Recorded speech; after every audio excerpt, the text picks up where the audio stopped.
Hello दोस्तों, rapid gentle permanent homeopathy में एक बार फिर से आपका बहुत बहुत स्वागत है। मैं doctor Usha Katare, homeopathic physician and dietitian. आज हम बात करने वाले हैं वुपिंग कफ के बारे में।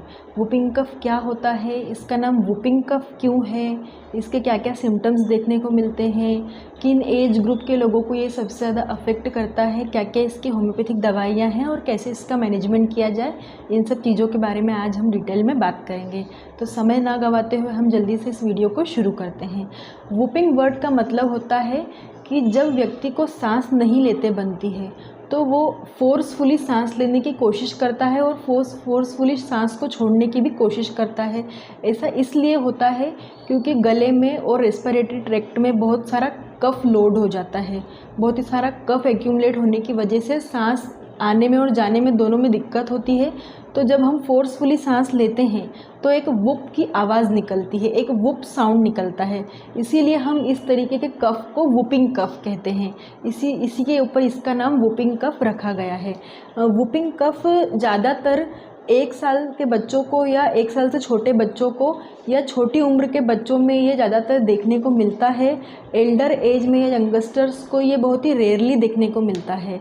ये डिसीज़ जनरली बच्चों की डिसीज़ ही कही जाती है, वुपिंग कफ। एक्चुअली ये बैक्टीरियल इन्फेक्शन होता है जो पर्ट्यूसिस नाम के बैक्टीरिया से पैदा होता है। ये कंटेमिनेटेड होता है, ये ड्रॉपलेट इन्फेक्शन भी कहा जाता है। एक्चुअली हम अगर किसी इन्फेक्टेड व्यक्ति के कांटेक्ट में आते हैं तो ये डिसीज़ हमें भी होने के चांसेस होते हैं। इसीलिए हमें वुपिंग कफ के पेशेंट से थोड़ा दूर रहना चाहिए, एक दूरी बना के रखनी चाहिए ताकि हम में इन्फेक्शन ना फैले।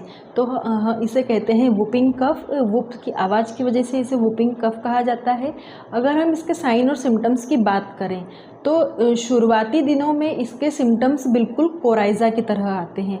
कोराइज़ा का वीडियो मैं पहले ही अपलोड कर चुकी हूँ। अगर आपको कोराइज़ा के बारे में जानना है तो आप मेरे डिस्क्रिप्शन बॉक्स में मैं कोराइज़ा का लिंक डालूँगी, आप उस लिंक को ओपन करके आप मेरे इस कोराइज़ा की वीडियो को देख सकते हैं।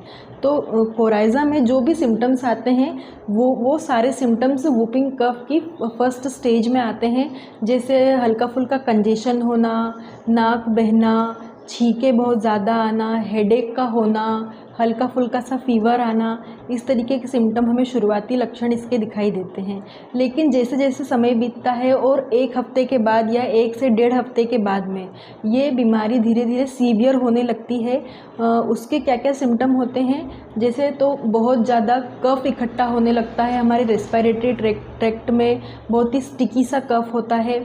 सांस लेने में बहुत ज़्यादा दिक्कत होने लगती है इतने सारे कफ की वजह से। बहुत तेज़ खांसी चलती है, बहुत ही कंटिन्यू खांसी चलती है। पेशेंट अगर थोड़ा रुकना भी चाहे तो एक के बाद एक इस तरीके से एपिसोड्स कंटिन्यू आते ही रहते हैं खांसने के। तो उसका चेहरा पूरा नीला पड़ जाता है, उसकी बॉडी में ऑक्सीजन की कमी होने लगती है क्योंकि वो प्रॉपरली सांस नहीं ले पाता है, उसे इतनी ज़्यादा खांसी चलने लगती है। बच्चा रात भर सो नहीं पाता है, पूरी रात वो खांसता रहता है, दिन भर भी खांसता रहता है और इसमें सर दर्द भी बहुत ज़्यादा होता है। पूरी बॉडी डिहाइड्रेट होने लगती है क्योंकि इतने कंजेशन की वजह से, रेस्पिरेटरी चोक की वजह से उसको निगलने में, खाने पीने में भी बहुत ज़्यादा दिक्कत होती है क्योंकि बहुत ज़्यादा कफ उसकी बॉडी में लोडेड रहता है। तो इस वजह से उसकी बॉडी डिहाइड्रेट होती है क्योंकि उसे न्यूट्रिशन भी प्रॉपरली नहीं मिलता है। तो एडवांस स्टेज में ये सारे सिम्टम्स हमें वुपिंग कफ के देखने को मिलते हैं। इसका मैनेजमेंट हम कैसे कर सकते हैं? पेशेंट को रेस्ट की प्रॉपर ज़रूरत होती है तो उसे कंप्लीट रेस्ट देना चाहिए। उसे दिन में 2 से 3 बार स्टीम इन्हेलेशन के लिए एडवाइस करना चाहिए। स्टीम इन्हेलेशन से धीरे धीरे उसका कफ कम होने लगेगा, कफ लिक्विफाई होके और बह के बाहर निकलने लगेगा, जिसकी वजह से उसका जो एयर पैसेज या रेस्पिरेटरी ट्रैक्ट चोक हो गया था वो धीरे धीरे खुलने लगेगा। तो हमें स्टीम इन्हेलेशन ज़रूर देना चाहिए पेशेंट को। पेशेंट को अगर गले में इन्फेक्शन है तो उसे गार्गल्स करने की सलाह देनी चाहिए।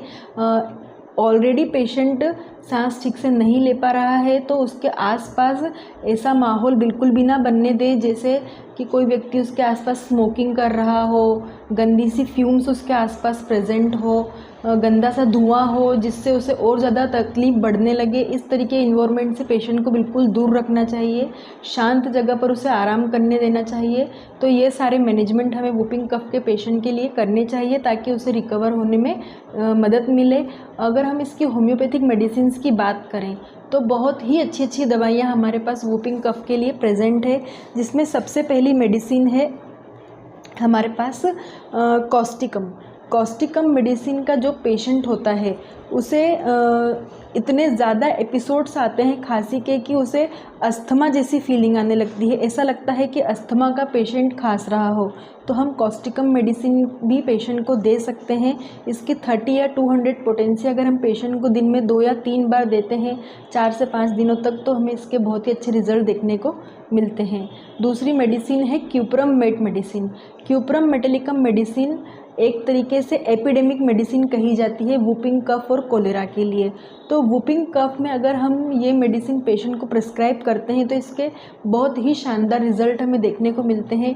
पेशेंट पूरी रात खांसता रहता है, उसे बहुत ही लंबे लंबे एपिसोड्स आते हैं खांसी के, मतलब एक बार की खांसी उसकी बहुत ही लंबे टाइम तक चलती है, फिर एक छोटा सा ब्रेक आता है और फिर उसका एक नया एपिसोड शुरू हो जाता है, फिर वो खांसी बहुत ही लंबे टाइम तक चलती है। इस तरीके से उसके एपिसोड्स पूरी रात चलते रहते हैं।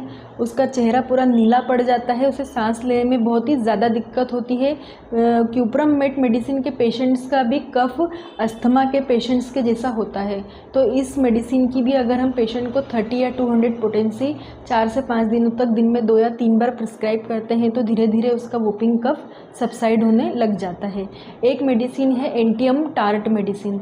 एंटियम टार्ट मेडिसिन उन पेशेंट में बहुत ही अच्छे से काम करती है जिनका रेस्पिरेटरी चोक पूरा लोड हो चुका हो कफ से और स्प्यूटम से, और उसे सांस बिल्कुल भी लेने की जगह नहीं मिल रही हो।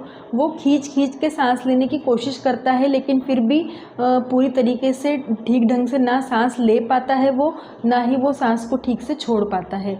तो इस तरीके के पेशेंट जो बहुत ही ज़बरदस्ती सांस लेने की कोशिश कर रहे हों चोक होने की वजह से, तो ऐसे पेशेंट को हम अगर एंटियम टार्ट मेडिसिन की 30 या 200 पोटेंसी दिन में 3 या 4 बार पेशेंट को अगर 3 से 4 दिनों तक प्रिस्क्राइब करते हैं तो धीरे धीरे उसका एयर वे खुलने लगता है, एयर वे क्लियर होने लगता है, उसकी सांस प्रॉपरली चलने लग जाती है। तो एक मेडिसिन है ड्रोसेरा मेडिसिन उन पेशेंट्स में बहुत अच्छा काम करती है जो रात के टाइम में ज़्यादा जिनका कफ एग्रावेट हो जाता है, पूरी रात वो बैठे बैठे निकाल देते हैं।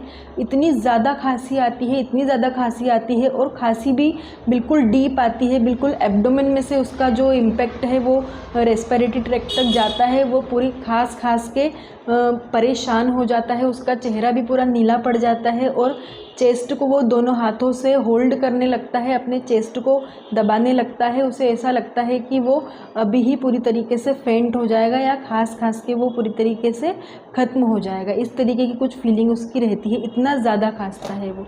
तो इस मेडिसिन के हमें बहुत ज़्यादा पोटेंसीज पेशेंट को नहीं प्रिस्क्राइब करना चाहिए। ये मेडिसिन के 1 या 2 डोज से ही पेशेंट में फ़र्क आने लग जाता है।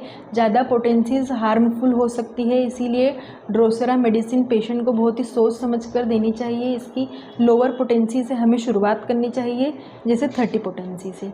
एक मेडिसिन है हमारे पास इपिकॉक मेडिसिन के पेशेंट में कफ बहुत ही साउंडफुल रहेगा। वो जितनी बार सांस लेने की कोशिश करेगा उसके साउंड बहुत ही तेज़ होंगे, उसकी बॉडी पूरी नीली पड़ जाएगी खास के, और उसकी चेस्ट में से बहुत ही डिफरेंट टाइप के साउंड सुनाई देने लगेंगे हमें। कफ बहुत ज़्यादा लोडेड रहेगा, उसके गले में एक हार्सनेस सी रहेगी, आवाज़ भी उसकी क्लियर नहीं रहेगी और वो पूरी रात इरिटेट होता रहेगा, ठीक ढंग से वो सो भी नहीं पाता है।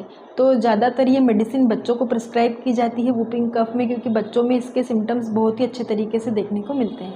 तो इस मेडिसिन की भी हम पेशेंट को अगर 30 पोटेंसी या 200 पोटेंसी प्रिस्क्राइब करते हैं दिन में 2 से 3 बार 2 से 3 दिनों तक, तो पेशेंट को धीरे धीरे रिलीफ मिलने लगता है।